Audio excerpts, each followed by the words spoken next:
कहा राजन काशी में रविदास संत है, इतना महान संत है, उसकी शरण में आप जाइए तो आपका कल्याण हो जाएगा, दुख दूर हो जाएगा।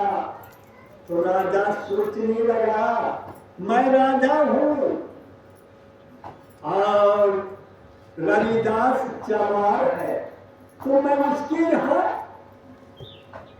जाऊंगा, साष्टांग प्रणाम करेगा, लोग क्या कहेगा कि राजा चमार के चरण पर प्रणाम कर रहे हैं।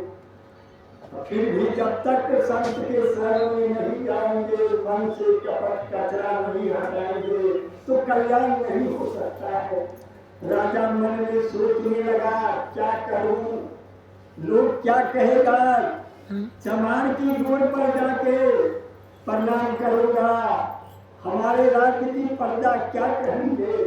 इसलिए राजा विचार कर रहे हैं। विचार करते हुए राजा ने एक भिखारी साधारण आदमी की भेष बनकर काशी पहुंच गए। रविदास की चरण पर जाके साष्टांग प्रणाम किया। रविदास ने कहा, राजन आपको क्या विपत्ति पड़ा जो चमार के चरण पर प्रणाम कर रहे हैं। राजा सोचने लगा, हम तो भेष बदल के आया, कोई नहीं पहचाने, इस संत पहचान कैसे लिया, इसलिए तो इसका नाम प्रसिद्ध है। संत रविदास का महिमा एवं अपार है। कहा राजा ने गरीब के दरवाजे पर आ गए, क्या आपको क्या हो गया। अब तो राजा सोचने लगा कि अब संत जी मुझे पहचान लिया, अब तो कहना होगा। कहा, राजन मैं दुख से व्याकुल हूँ, मेरा कल्याण कीजिए। कहा, कल्याण हो जाएगा, जिसमें चांद छू रहा था ना। कहा, राजन चरण अमृत पी लीजिए, आपका सब रोग खत्म हो जाएगा। रविदास ने चांद जिसमें फूलता था उसमें गिलास डुबा के राजा को गिलास दिया। राजा हाथ में लिया। राजा सोचने लगा, एक तो चमार है, चम फूलने वाले चरण अमृत मुझे दे रहा है। राजा मुंह गिलास को ले जाते थे, लौटा देते थे।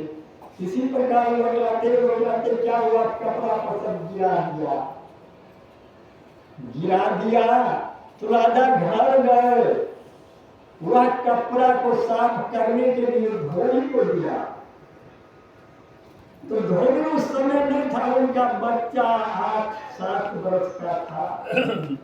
पिताजी जो काम करते थे वो भी जानते थे। राजा के कपड़ा को साफ करने लगा, लड़का 8 वर्ष का था।